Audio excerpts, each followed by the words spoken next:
Yeah, I think it's actually a huge problem in the industry. I feel it's totally inverted from when I started my career in tech, by the way. Even like if you think about the 90s, product marketing kind of ruled the roost.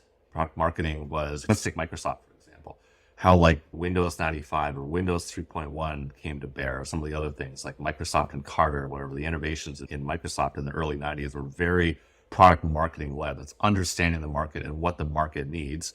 Think about Windows 3.1. It's like, what did the market need? The market needed something, an operating system for these IBM PC computers that were cheaper than Macs, but were easier to use. So it was a huge gap. People couldn't afford Macs, but they found PCs hard to use. The product marketing came to it from a market perspective, like what does the market need? What's the problem to be solved? And then go and build those solutions and enter the market to go and kind of solve those things. And I think back then, product management was not as mature of a discipline. I think it was much more confused with like project management and things like that, or program management. And even Microsoft used to use that title for product managers to program managers. And I think over time that has more shifted to be more product oriented. So I think as part of that dynamic and part of these shifts, and also the shift to kind of agile, product management is kind of over the last 15 years or so has grown up to be more of that power center, and kind of controls the roadmap and controls where the investments are. And unfortunately, that means that product marketing kind of takes a backseat and isn't really seen as, unfortunately, strategic to many organizations. And often it's just seen as, oh, we built something and throw it over the wall into product marketing. It's product marketing's job to like launch something or whatever, right?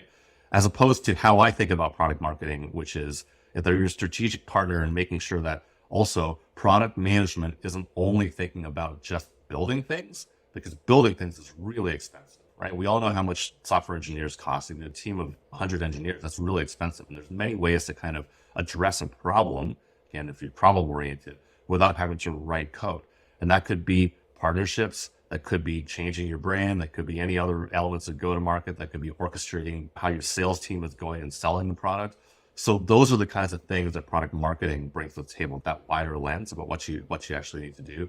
So I definitely value my time in product marketing. And I would say for any product managers kind of listening to the call is like, you should figure out a way to at least get some facility in what strategic product marketing looks like, and why positioning and messaging is actually so important for you to understand in your product before you go and build anything, and how to start with frameworks like, for example, Amazon's working backwards framework, how to start with the customer, how to start with the problem.